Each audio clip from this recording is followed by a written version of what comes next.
சின்ன முருகைய சிங்கார முருகைய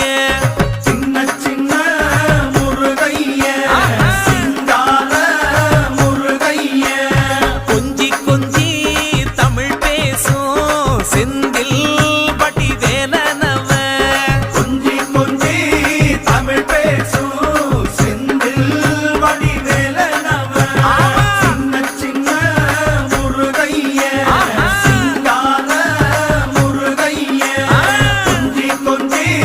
தமிழ் பேசும் செந்தில் வடிவேலனவ சுப்பிரமணிய சாமி என்பார் கார்த்திகேயன் என்பார் சுவாமிநாதன் என்பார் முக அமுதன் என்பார் பாலசுப்பிரமணியன் என்பார் கருணாகரன் என்பார் கதிர்காம கந்தன் என்பார் கதிர்வே